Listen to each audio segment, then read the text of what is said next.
काफी कुछ इलीगल हो रहा था उसमें। काफी कुछ जो कुछ इलीगल आप सोच सकते हैं, काफी कुछ इलीगल हो रहा था।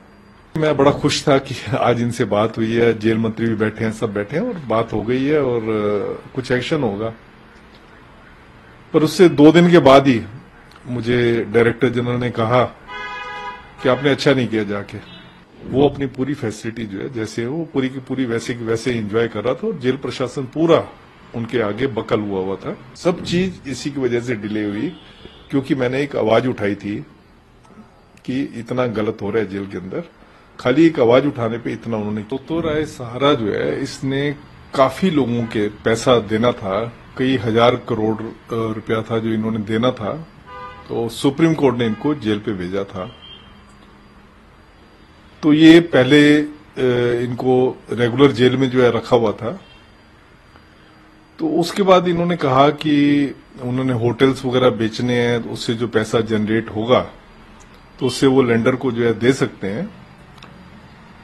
तो उन्होंने कोर्ट से परमिशन मांगी थी कि इनके होटल्स वगैरह के जो कई बायर जो हैं वेस्टर्न कंट्रीज के हैं, यूरोप के हैं, तो उनसे उसको वीडियो कॉन्फ्रेंसिंग से बात करनी है और जब तक वो बात नहीं करेगी तब तक वो बेच नहीं सकते। तो सुप्रीम कोर्ट ने जेल प्रशासन से पूछा कि इसका क्या इलाज है। तो जेल प्रशासन ने कहा कि जेल के अंदर रह के तो ये नहीं हो सकता कि जेल के अंदर से वीडियो कॉन्फ्रेंसिंग वगैरह का प्रोविजन इतना वो नहीं है, तो जेल के बाहर रख के जो है हो सकता है। तो इनको फिर हमने वहां पे एक कोर्ट कम्प्लेक्स है उसमें रख दिया था। ये कोर्ट कम्प्लेक्स में वीडियो कॉन्फ्रेंसिंग की फैसिलिटी भी थी और इन्होंने अपनी फैसिलिटी भी मंगवा ली थी और वहीं पे सारा एसी कम्प्लेक्स था, तो उसी में ये रात को सोते थे। उन्होंने उसमें सेक्रेटरिएट की भी जो है इसको परमिशन दे दी थी कि टाइप वगैरह करना या और चीजें करनी, प्रपोजल वगैरह भेजने हैं।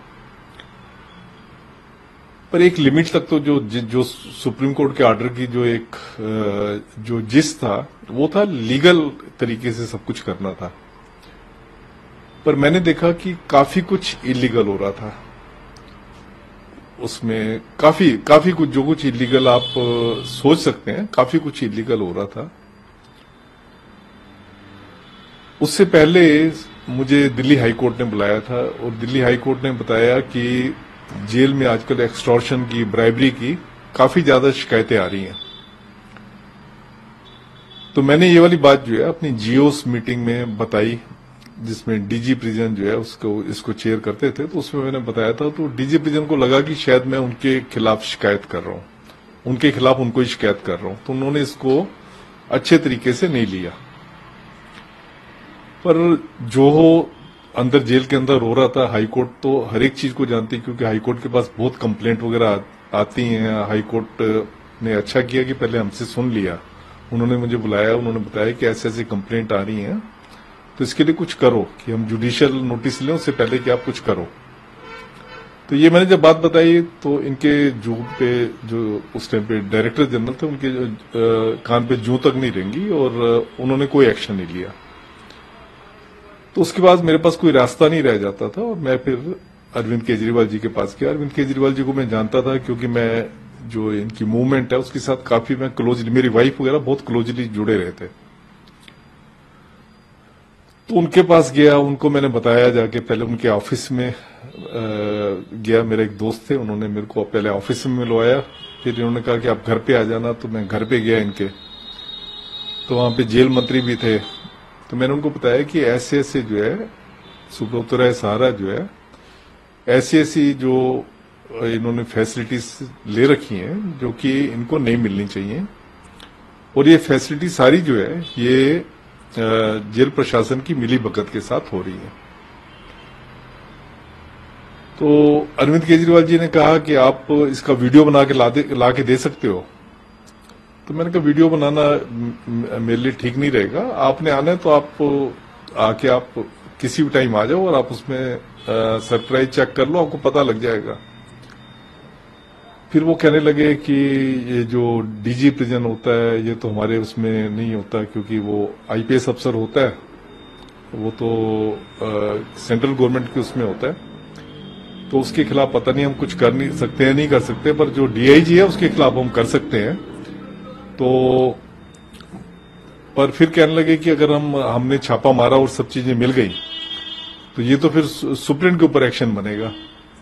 तो मैंने कहा सुप्रीम के ऊपर एक्शन बनेगा, जब सुप्रीम के ऊपर आप एक्शन लोगे तो उससे आपको पता लग जाएगा, वो अपने आप बता देगा कि सब कुछ मैं डायरेक्टर जनरल के कहने पे कर रहा हूं। तो इन्होंने कहा ठीक है। तो करके मैं बड़ा खुश था कि आज इनसे बात हुई है, जेल मंत्री भी बैठे हैं, सब बैठे हैं और बात हो गई है और कुछ एक्शन होगा। पर उससे 2 दिन के बाद ही मुझे डायरेक्टर जनरल ने कहा कि आपने अच्छा नहीं किया, जाके आपने गरीब आदमी को फंसवा दिया, पता नहीं क्या कौन सा गरीब आदमी था।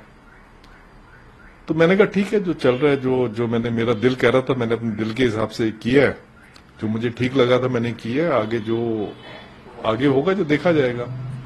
पर कुछ भी उसके ऊपर हुआ नहीं, बल्कि जेल मंत्री उसके बाद जो है उन्होंने हेडक्वार्टर की विजिट भी की, तो उन्होंने जाके उनको कहा भी, जो जेल के डायरेक्टर जनरल और दूसरे अफसरों को कहा भी कि अब तक तुमने जो गलत कर लिया, इसके बाद आगे और गलत नहीं करना। मेरे सामने का, मैं भी बैठा था उस मीटिंग में। तो बस इतनी बात हुई, पर अल्टीमेटली कंक्रीट कुछ नहीं हुआ। वो अपनी पूरी फैसिलिटी जो है जैसे वो पूरी की पूरी वैसे की वैसे एंजॉय कर रहा था, और जेल प्रशासन पूरा उनके आगे बकल हुआ था, झुका हुआ था। इवन जेल ऑफिसर जो है जब उनके जाते थे उनके पैरों को हाथ लगाते थे। तो मेरे को ये चीज अच्छी नहीं लगी कि एक इतने सीनियर लेवल के आदमी जाके उनके पैरों को हाथ लगा रहे हैं। तो खैर चलता रहा। उसके बाद इन्होंने जब हुआ तो मेरे को हैरेस करना शुरू कर दिया, क्योंकि आज तक का मेरा रिकॉर्ड था कि एज ए लॉ ऑफिसर 96 में मैंने ज्वाइन किया था एज ए लॉ ऑफिसर, मेरी सारी सीआर जो है आउटस्टैंडिंग जा रही थी। आउटस्टैंडिंग, मेरे को कभी एक मीमो नहीं मिली थी। इन्होंने मीमो देनी शुरू कर दी, परेशान करना शुरू कर दिया। बात में कोई बात भी नहीं होती थी, मीमो दे देना और उसको दिल्ली गवर्नमेंट को भेज देना कि एक्शन लेने के लिए। क्योंकि मेरे लिए जो मैं क्लास 1 ऑफिसर था, क्लास 1 ऑफिसर में लेफ्टिनेंट गवर्नर जो है कॉम्पिटेंट अथॉरिटी होती है। तो इन्होंने ऐसे परेशान करना शुरू कर दिया। मैंने कोशिश की कि लेफ्टिनेंट गवर्नर को मैं मिलूं जाके, और मैं मिला भी। उन्होंने कहा कि आप हमारे सेक्रेटरी से बात कर लो। मैंने सेक्रेटरी से बात की, उनको मैंने बताया कि क्या इस टाइम जेल पे चल रहा है। पर उस टाइम ऐसा एक माहौल चल रहा था जिसमें कि मतलब उनकी एक जैसे होता है ना, गाड़ी बड़ी तेज चल रही थी। जो डायरेक्टर जनरल प्रिजन है, फिर बाद में कमिश्नर ऑफ पुलिस बनने वाले थे, और उसके बाद और कुछ उनका था। तो खैर मैंने जो कुछ किसी को भी उनको कहा तो उन्होंने मेरी बात किसी ने सुनी नहीं।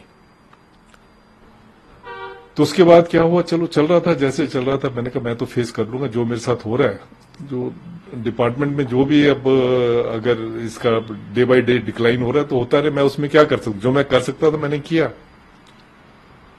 उसके बाद इसका फ्लैश पॉइंट आया कि जब मैं रिटायर हो रहा था, मैं 29 जुलाई को रिटायर हुआ, मतलब 29 जुलाई जो लास्ट वर्किंग डे था।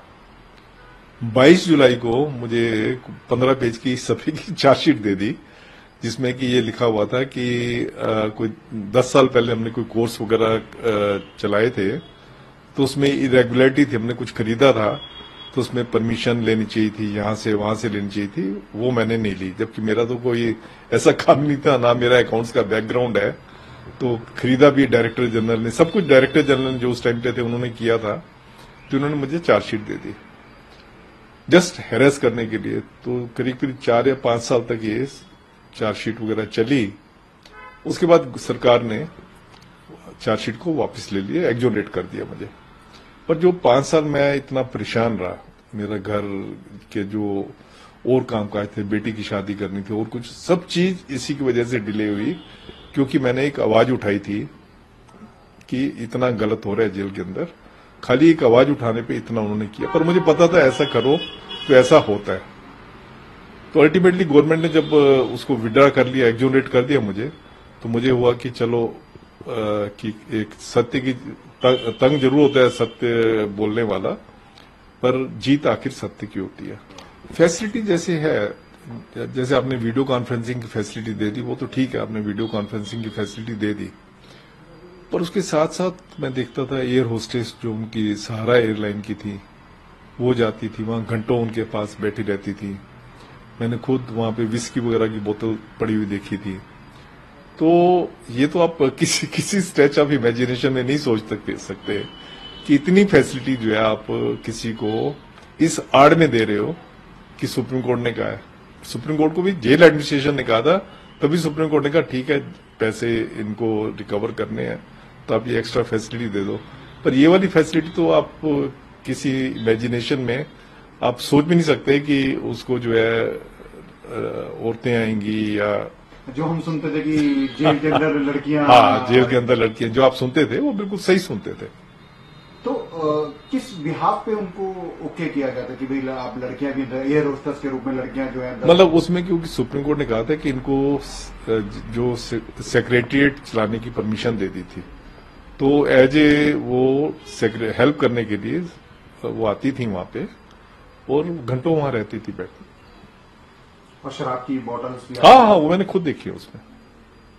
तो चाहे वो शराब की बोतल हो, चाहे वो लड़कियों वाली बात हो, क्या आपने अरविंद केजरीवाल, हाँ मैंने अरविंद केजरीवाल जी को सारी बात बताई मैंने जाके, पर मुझे लग रहा है कि शायद एक तो ये क्योंकि जो आईपीएस ऑफिसर होते हैं वो सेंट्रल गवर्नमेंट से आते हैं, तो शायद उनको ये था कि वो कर नहीं पाएंगे, या उन्होंने कंप्रोमाइज किया इससे।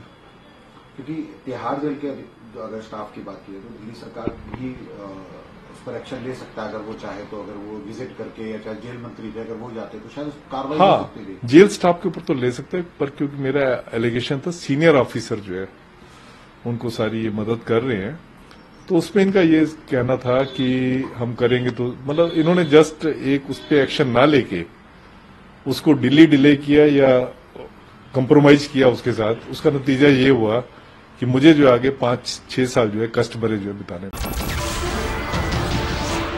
नमस्कार, मैं हूं मानक गुप्ता।